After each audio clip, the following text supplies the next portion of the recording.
facing elimination in team history. And by the way, this will be the first Game 7 in the Western Conference Finals since 2018. The Warriors ultimately defeated the Rockets. They went on to win the title in that Game 7. Ooh, it sets up a pretty table for us and a trip back to OKC. Shout out to the Skirvin Hotel. Can't wait to see you again. Back here in the Frostbank Center, hanging out with the Hall of Famers on the court. And listen, the Spurs fans are still in here celebrating. I think they're starting to try to move them out. Maria Taylor, Carmelo Anthony, Vince Carter, and Tracy McGrady here with you. Well, the one thing that we said was Victor Wembanyama has to have a statement game. That's exactly what he did. 22 points in that first half. We saw a huge run by the Spurs to close out the third quarter, a 22-0 run, and ultimately that set up a victory in a huge way, T-Mac, for the Spurs in Game 6. We said it. What had to be done was done tonight, and that's Wemby coming out, being aggressive. Attack, attack, attack. This team goes as Wemby goes, and we seen that in Games 1. We saw that in the example of Game 4. Now we seen that again tonight. So that tells you there's 3 games that you won where Wemby has been aggressive, been attacking often and early and often, and the result comes out to a victory for San Antonio. That's the recipe. He has to know that, and I'm sure his guys, the veteran guys, are talking to him and really telling him that. HB, you can see him on the bench having that conversation with him, just standing in his ear and letting him know how important he is to this team and what needs to be done. Devin Vassell too. Devin Vassell told him, calm down, chill out. We got this. We still got to play the right way. But I want to give a shout out to Wemby, right? Because we was on Wemby. We said Wemby had to be transcending, and tonight his leadership to me as a young player in this league, showing that he can lead this team, showing that he can lead this team here on this home court in front of this crowd, showing that he can force a Game 7. That was special to watch tonight. And also he took away a lot of things from OKC. OKC, their body language today wasn't up to par for me. They didn't look and come out like it was a Game 6 on the road. Well, they couldn't get them shots. They couldn't get the normal shots. But you know, we like the vibe. We like the energy when we see a team just going through. I don't want to say going through the motions, but just they look one step slow today. Yeah. They look one step slow, like they was ready to get this to OKC Game 7. But Wemby's leadership today was top notch, and big shout out to Wemby for that. When you want to build your legacy, you come out with 22 and 10 in 28 minutes. Yeah. In 28 minutes, and that means he's taking care of business. He didn't waste any time. He didn't play his way into it. He started the game off hot. In the green room, I looked at y'all like, here we go. Y'all didn't believe me, but here we go. And that's what you need. Now, how do you bottle that up and take that on the road? Because Game 7 on the road in OKC, we know how those fans are. Yeah. You have to find a way. There's no excuses now. Oh, I'm tired. You only played 28 minutes. You did your work. Now, right now, it's preparing for Game 7 starts right now. Yeah, now the Spurs are 7-1 when Wemby scores at least 25 points in the postseason. So it really does depend on him. I think what we've been missing is the back-to-back games from Wemby. So we'll see if we can get that. But first, let's get into what we saw from Shea. And I want to know what the Spurs did to really bottle him up, lowest shooting per scoring output, and ultimately field goal percentage so far in this series. Well, again, they was triple teaming, double teaming Shea. They like to send him right now. The game plan against Shea is to send him right. And you can tell Shea's been focused on getting right and making plays going right. Shea, at the end of the day, tonight was a quiet night for him. But overall, Shea's been very effective in this series. He's been efficient in this series. He's been carrying this team. It's just tonight. The Spurs came out and they were more dominant. They were more ready to play tonight than OKC. Here's where we're going to see the back-to-back MVP. No, here's where you're going to see Stephon Castle because he's stepping right on up to the plate. There he is. Welcome. Congratulations. Thank you. Is that what desperation looks like when your back's against the wall in an elimination game? Yeah, absolutely. Yeah, y'all stood up strong. Like, talk to us about what the conversation was coming off of Game 5, what didn't look like anyone's best, to perform the way that you guys did here tonight to keep your season rolling. Yeah, just trying to limit our mistakes and don't try and think too far ahead. We know we had to handle this game first before anything, and we felt like we knew our backs were against the walls, and if we punched them in the mouth first, that they were going to lay down. My question to you is, you're guarding a 2-time MVP. That's a tall task. You're a young fella in this league, but the fearless mindset you have, when you're watching film on Shea, and you don't have to give us your game plan because we don't want that out there, but when you watching film, what do you see that you can apply on the floor that works for you? I mean, just using my frame to my advantage. If I know if he can't bump me off my spot, then I can get a good contest on, most of his shots and just try and make it tough on him. But just trying to send him to my help. I feel like it's my it's my assignment, but I feel like it's a team defense that's been making it really tough on him. After Game 5, you said you wanted to see more from Wemby. You need Wemby to be more aggressive. Tonight, he did that. What do you see the difference in Wemby tonight was? I just think the way he came out aggressive in that mindset, whether he was making or missing shots. I just think he didn't leave anything, on the floor. I think just the way he came in the locker room and kind of set the tone for us. I feel like it spread an energy throughout our whole locker room, and I feel like that's why we came out like that. After Game 5, next morning watching film, what was said by the players, not the coaches? Because I know the coaches are going to always have something to say. What was said by the players about what needed to be done in preparation for the game tonight? This is backs against the wall, like you've said, we've heard.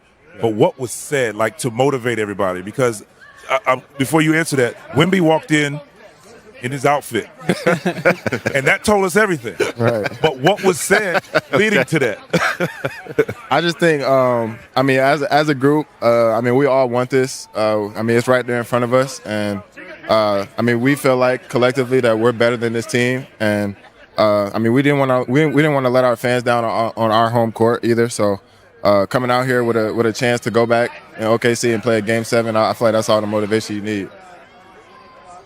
I'm curious, your coach calls you an attack dog. And one of the things we talk about, just being a young player, like balancing aggression but staying disciplined throughout what is about to be a 7-game series. How do you view that? How do you balance it? Because it's such a big part of your game, just being aggressive. Yeah, it's hard. It's tough. I want to be aggressive. I want to impose my will on the game. But I know, especially playing against these guys, trying to balance that, especially as a young player, it's kind of hard to take in, trying to take something away from your game. But, you got to do it for the team at the end of the day. So I feel like it's better to have me on the court and try and make an impact that way than, try and impose my will on the game. I love the mindset. I know, I love it. By the way, I've been waiting for you to get up here because I needed a down south Georgia boy to show up. We got all these folks from all over the place. I haven't been able to celebrate, so thank you for joining us. Bye, guys. Of course. A little bit of Georgia love. Just a little bit of Georgia something. love. Bouncing back from San Antonio to Oklahoma City. This guy's from Covington, Georgia, went to Newton High School. All right, let's go back to the podium, check in with the media, and hear what's being said post-game. All right, guys. Spurs blow out the Thunder. They locked them up. They locked up SGA. Also, there's a sponsor in this video. Thunder threes didn't go in. Wemby found some things on offense. Dylan Harper could be back. I got to go right to this defense on SGA. So first off, it feels like every time Shea is just trying to take somebody on an ISO in single coverage, Castle, Harper, Keldon, it felt like for like a possession or two in this one. Either the defense on him is just great and he's missing a fadeaway, long two, a paint, fadeaway, whatever, or even a couple of the ones he did make. I mean, he did have that one on Wemby on the switch that was really good, but even when he does make some of these, they're really, really well contested, right? But then we get to the screen actions, which I think are also just pretty wild what the Spurs are pulling off here. And it's not just Wemby. Like in this specific game, there were some of these with Kornet where basically Wemby or Kornet are, let's say, at the level, high drop, whatever term you want to use here with SGA. And they are just high enough to where he doesn't have a runway to the rim. And then Castle is doing a hell of a job of just getting around the screens where it felt like, especially like to open up the second half and various parts of the first half too, they're having iHeart set these super high screens for SGA to try to get him some breathing room. And they're just doing Castle's doing a hell of a job of just sticking with him around these screens. Then either getting just really, really good contests off against, these pull-ups again, because with the centers, I mean, more so Wemby, but, Kornet again was good in this one.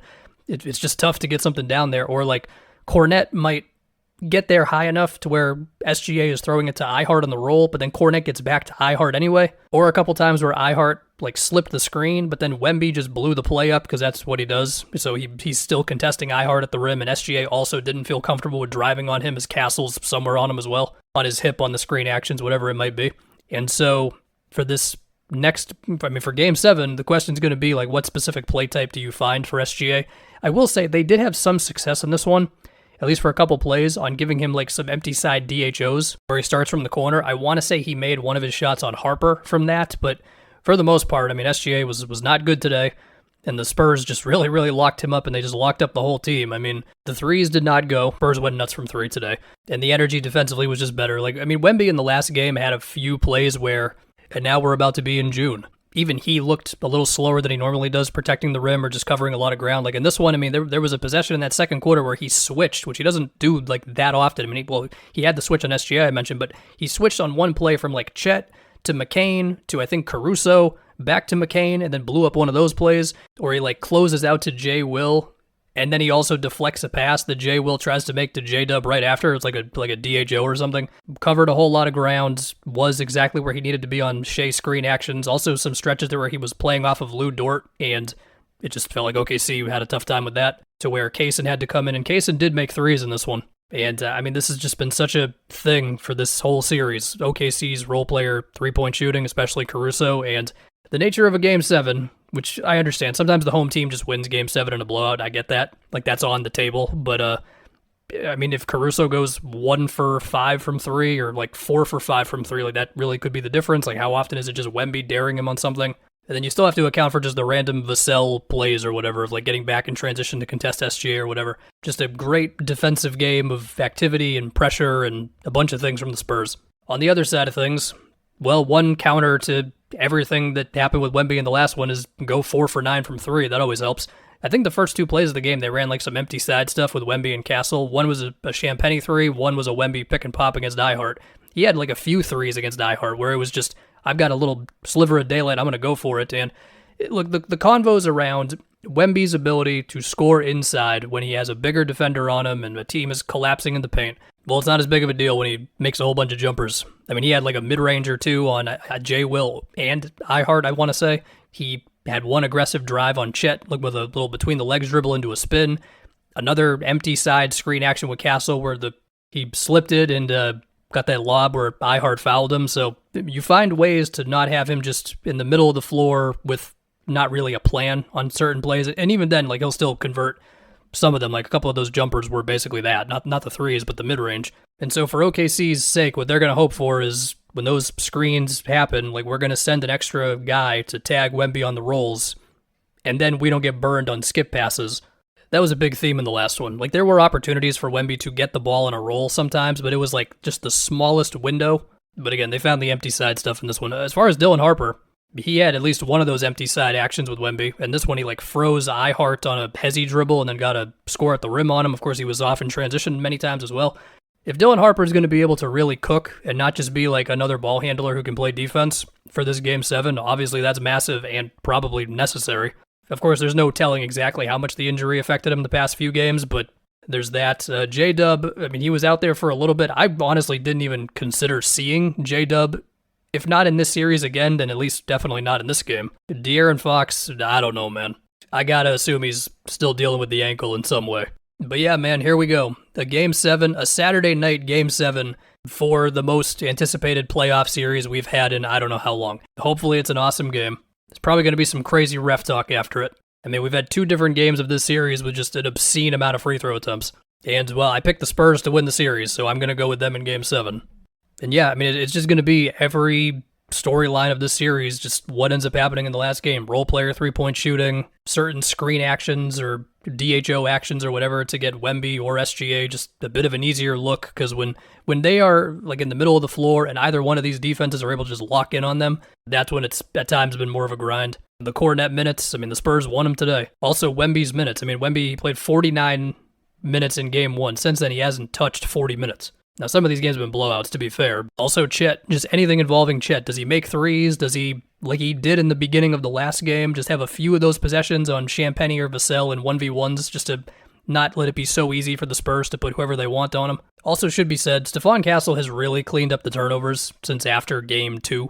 Even with Fox's missed shots, it does take pressure off of Castle, of course. But weird things can just happen in a Game 7. I mean, if we have a fourth quarter stretch where it's just possession after possession of Stephon Castle dribbling the ball for the majority of a Spurs possession, I don't know, there's a lot on the table. Anyway, Game 7 Saturday, I'll See you guys on the other side.